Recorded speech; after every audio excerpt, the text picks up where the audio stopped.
that we want to make sure the audit is about how we can help the business and what is relevant to them, not about the SEO data, right? The SEO data is important, but only in context of the actual business and what they're trying to achieve.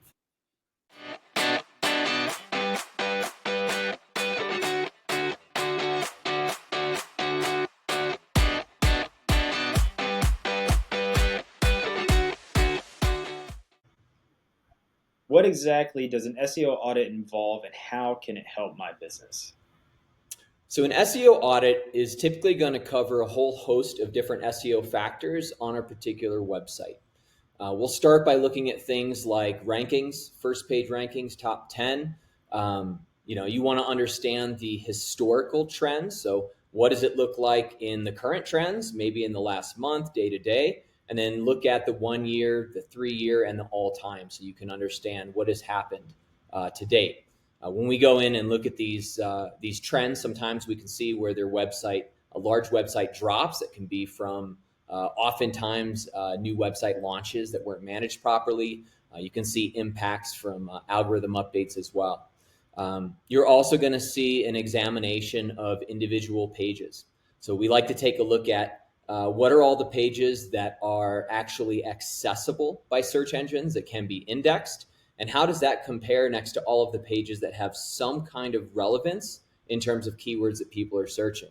And then from there, we'll dial down even to what pages are getting enough visibility to actually generate traffic, right?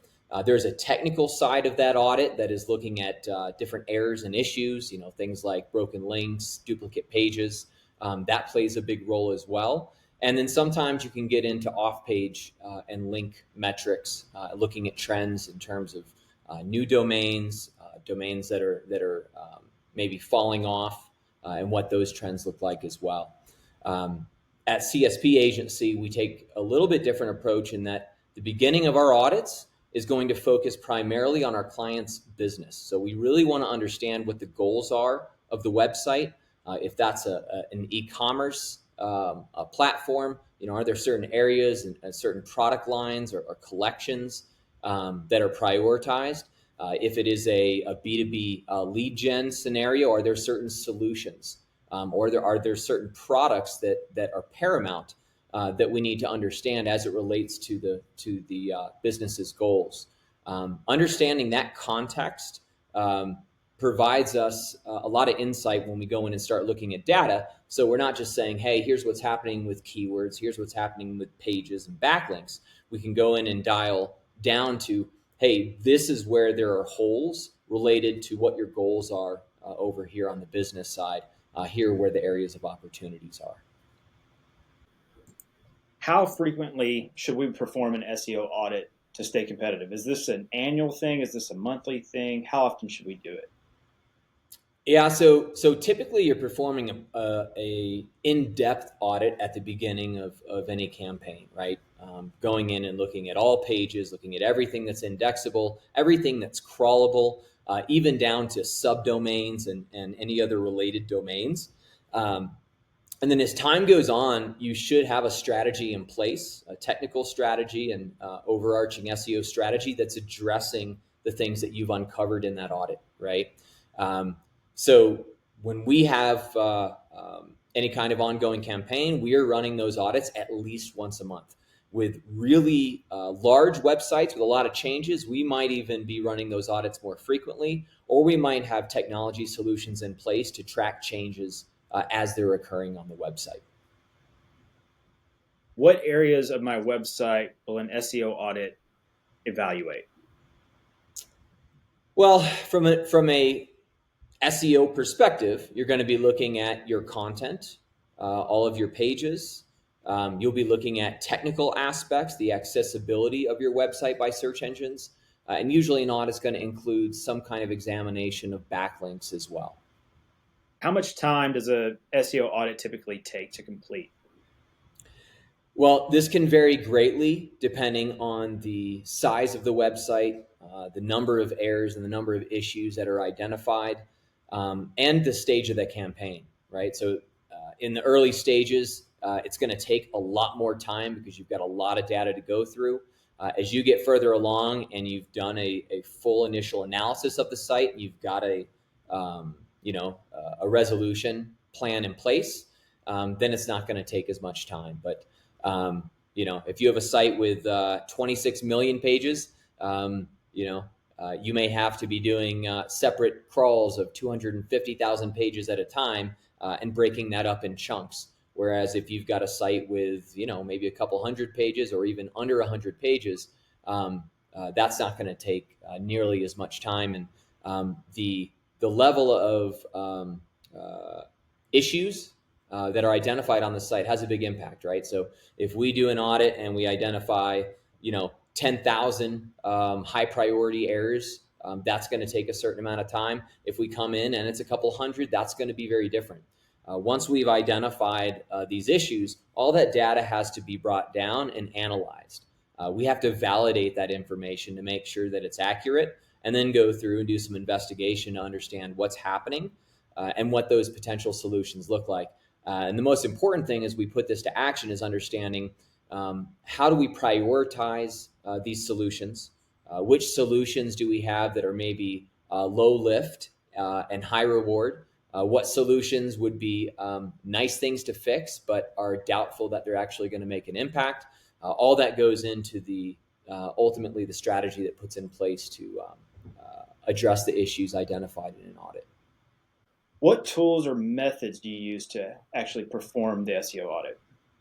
Well, there are a lot of different tools out there. We use SEMrush, Sitebulb, Lumar. There's a handful of others, Screaming Frog. So there's a lot of different tools that you can use. There's going to be a difference in terms of their depth, right? Like SEMrush is pretty easy to use. It gives you an easy score. So out of the box, entry level, it's a great tool. When we're doing initial analyses with new incoming clients, we can use that in the when we're in the exploration process to get an idea. If we have to get into things like JavaScript SEO, maybe we have to crawl more secure environments, we're going to be going to more advanced tools. But ultimately, it's the stages are first getting to crawl the site. Usually that's really simple, right? We're just setting it up and we're running that tool to crawl and analyze.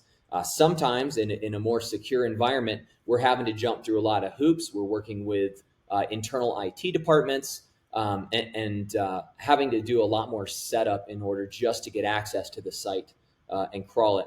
Once the site has been crawled, then depending on the tool, it's going to provide a wealth of data in terms of different issues, indexable pages, the depth of crawling. So there's a lot of information we get from that. Again, we ultimately have to pull that data down and analyze it, and then understand from a broad perspective, how are all these issues related, right? How should they be prioritized, and then what are the different solutions that we can execute to get those issues resolved. So when it's all said and done, like what can I expect to walk away with from an SEO audit? Did we sit down and talk about it afterwards? Like, what does that look like? Do you provide a report? Yeah, so when we're doing a initial audit with a prospective client, we're going to go through and run an analysis that spans across the business goals.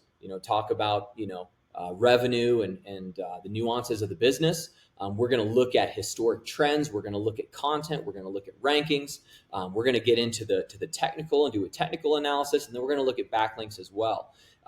That is done in the form of a interactive conversation that we're having with a client to go through that data so that we're getting context.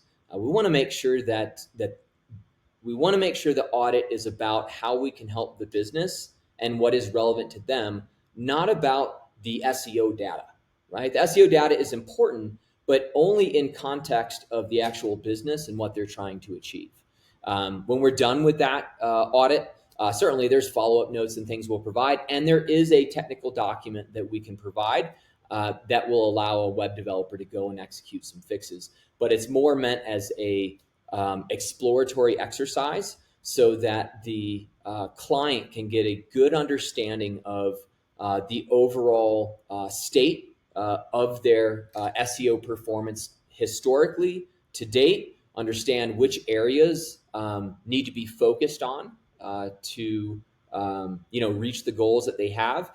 We may identify some specific technical things that need to be addressed in there as well. But what we find is that prospective clients will come away with a much better understanding of where they're at in terms of SEO, where they need to go, and where they should be focusing.